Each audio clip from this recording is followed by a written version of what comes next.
La hipertensión arterial es una enfermedad que 1 de cada 3 adultos lo tiene y la mayoría no lo sabe, que es lo más triste. Es una enfermedad que tiene una característica de que las personas mayores de 40 años comenzamos con síntomas de cefalea, dolor de nuca, dolor de ojo, y bueno, no le damos caso y pensamos que es porque estamos cansados, porque estamos irritados, porque tuvimos un problema en el trabajo, y no nos tomamos la presión. Al tomarse la presión se da cuenta que tiene alta, elevada, y dice, no, justamente eso, yo estuve nervioso nomás, ya se va a pasar. Y el diagnóstico es fácil, te tomás la presión una vez y está muy alta, y la segunda vez te tomás, ya considerate un hipertenso, ¿sí? Andate al médico y que el médico te haga unos estudios y va a salir que sos hipertenso, porque es la realidad, no es para vender medicamentos y nada por el estilo, pero nosotros tenemos, el cuerpo dice que hasta los 40 años funciona casi como un relojito, salvo en algunas personas que son precoces y tienen otro tipo de enfermedad, pero a partir de los 40 empiezan las rigidez vasculares, los vasitos sanguíneos se cierran. Es como habíamos hablado previamente, es como que si la avenida Roque González no tuviese colectoras, empieza a tener menos colectoras y empieza a aumentar el flujo por nuestras arterias, o como la arteria Roque González acá en Candelaria, el ingreso, empieza a aumentar el flujo. ¿Y qué hizo? ¿Se acuerdan que antes teníamos una sola avenida y ahora tenemos una avenida amplia y doble para que el flujo aumente? Y el cuerpo no hace eso, el cuerpo produce rigidez, empieza a cerrar los pequeños vasos, por lo cual el riesgo es mayor con la edad. Y como habíamos hablado también previamente, que siempre hablamos de salud nosotros, hablamos hoy de fútbol, pero siempre hablamos de salud. Sí. Tenemos que hay factores que producen el aumento de la presión y hay factores modificables y hay factores no modificables. Los factores no modificables son la edad, el sexo, y la, ¿cómo se dice? La genética. Uh-huh. Después se encuentra los factores sí modificables, como ser el sedentarismo, como ser el consumo de comidas grasas y comidas saladas, la sal de mesa agregada a cualquier tipo de comida, enfermedades que son comunes en la comunidad, como ser la diabetes, agravan la hipertensión, son los asesinos silenciosos y juegan juntos. Generalmente el diabético puede ser hipertenso, y el hipertenso también podría llegar a ser diabético. Entonces son dos enfermedades que trabajan juntas.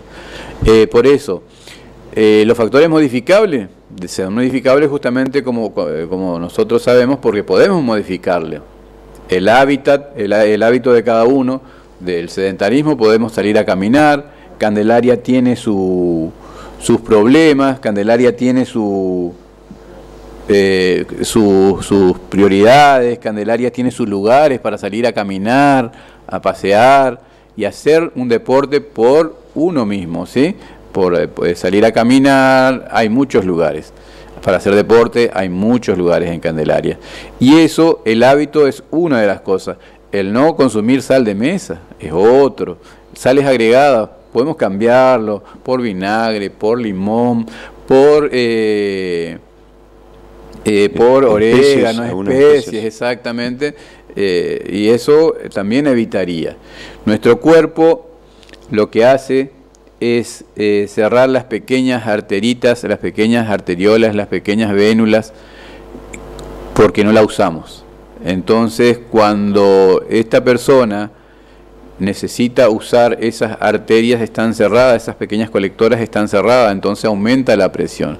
Y por ejemplo, como pasó el sábado, que de repente, el domingo, que de repente estuvimos un partido en el cual ganábamos 2-0 y de repente nos empataron y bueno, nuestro corazón empezó a subir, la presión empezó a aumentar y los vasitos que estaban en la periferia estaban cerrados, entonces el aumento es dentro del corazón y dentro de las arterias. Y como ya somos más grandes y más frágiles, se nos puede romper un vasito acá arriba, en el cerebro, produciéndonos un ACV, se nos puede romper un vasito acá en el corazón, produciéndonos un infarto. Nuestro riñón puede entrar a fallar y podemos producir enfermedades renales. Entonces, la hipertensión, como dije, puede ser idiopática en un 90%. ¿Qué significa idiopático? Que no vamos a ver el origen, no vamos a ver por qué, solo te tocó. Es una mala lotería. Te toca y te toca. Bueno, no quería interrumpirte porque estaba buena tu explicación. La persona o las personas tienen cada uno su presión propia, digamos. O sea, una persona no tiene la misma presión que la otra. Las personas tendrían que tener una presión relativamente en todas las personas, ¿sí? Lo normal es 110/70, es una normal. Después está la normal, que se consideraba hasta que es 120/80, ¿sí? Y ahora la normalidad, como por el estrés y todo eso, se elevó un poquito, que es normal alto se llama, que es 140, casi 90.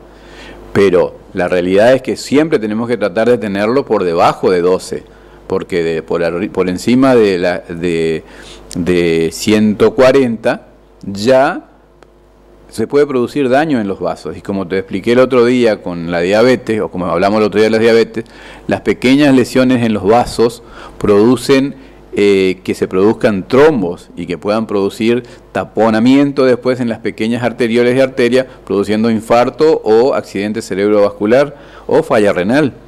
Entonces, la presión normal tiene que ser 120/80 y en la comunidad se conoce como 12/8, ¿sí? 120/80. Más de eso es normal, pero alto, hasta 140. Después de 140 ya es hipertensión. Vos sos hipertenso si tenés mayor de 140 y tenés que ser controlado y medicado. Cosa que las personas se rehúsan. Hay una negación, es algo psicológico. Las personas no quieren ser diabético, no quieren ser hipertenso, no quieren depender de una pastilla. Y el tratamiento es de por vida, porque tanto la hipertensión como la diabetes no se cura, se trata. Y entonces, cuando tenemos hipertensión, primero vamos al clínico, el clínico te deriva al cardiólogo para que el cardiólogo te haga unos estudios y después vuelven con el clínico y ahí el clínico te maneja la presión y la medicación. ¿Por qué? Porque, como sabemos, los turnos en especialista no son fáciles de conseguir. No es que vos vas a conseguir un cardiólogo para mañana. Tenés que sacar turno, las obras sociales son lentas y por ahí tenemos que pedir un turno y lo encontramos dentro de 10, 15 días y vos tuviste tu dolor de pecho hoy, ¿sí? Entonces, hay muchas veces que tenemos que tratar de pasar por el clínico primero, el clínico te va a derivar al cardiólogo y el cardiólogo te va a hacer los estudios correspondientes.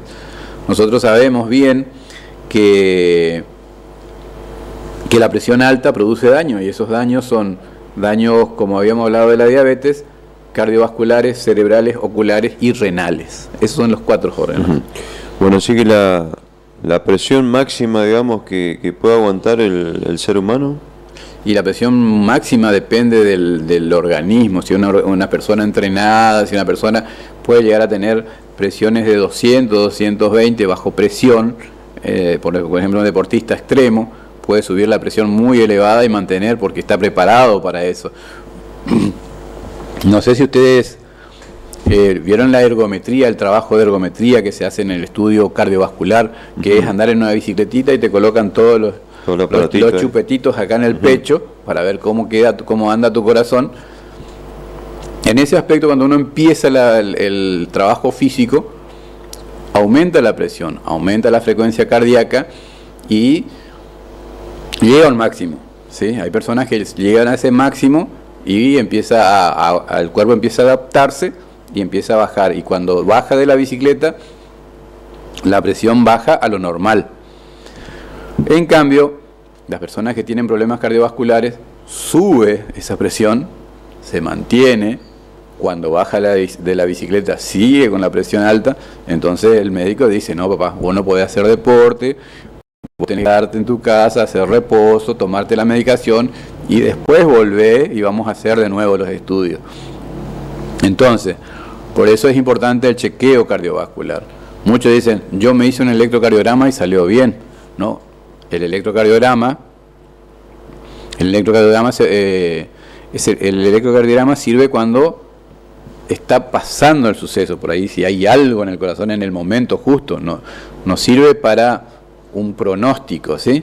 Para un pronóstico tenemos que hacer la ergometría, que es subir en la bicicleta, hacer todo el ejercicio físico y a partir de ahí recién tratar de mejorar, ¿viste? ¿Entendés? Tratar de llegar a un diagnóstico y ahí decir: bueno, esta persona es hipertensa y tiene que tener una medicación, y esa medicación suelen ser las pastillas comunes que conocemos. Doctor, estábamos viendo ahí en imágenes los tipos de aparatos, digamos, que se utiliza para tomar la presión. Muy bien. Bueno, ¿cuáles son los aparatos? Yo lo digo así para que se entienda. Sí, aparatos o equipos ideales para tomar la presión. Los tensiómetros, bien cerquita del micro. Los tensiómetros generalmente el anaerobio, el que es común, ese es el mejor. El oído de la enfermera, el oído del doctor. Ese que exactamente. Ese que hay que apretar. Ese es el mejor. Los otros son buenos también, no son tan eficientes, pero si lo sabés usar y sabés el estado de ánimo de la persona, porque la persona generalmente, si puede medirse sola, se coloca, ve y dice: estoy bien. Y entonces no le da mucho. O si es nerviosa, se toma cada rato, por supuesto, ve un puntito más alto y dice: no, estoy mal. Y el corazón empieza a trabajar, decir: no, y cuando se toma de vuelta ya está más alto de vuelta. Y cuando se toma de vuelta ya está más alto porque esa persona es nerviosa. Depende mucho del paciente, ¿sí? Si el paciente es una persona tranquila, es una persona normal que no se deja influenciar por su estado, se le recomienda que use el electrónico, que es más fácil de manejar. En cambio, si sabemos que es una persona nerviosa, bueno, ahí sí tenemos que frenar un poquito y decirle: no, tomate con la enfermera de la esquina, pedirle a tu hija que te tome la presión, y esa persona es preferible el otro tensiómetro, el tensiómetro anaerobio común, ¿sí? O el tensiómetro, ¿sí? Esfingomanómetro, ¿sí?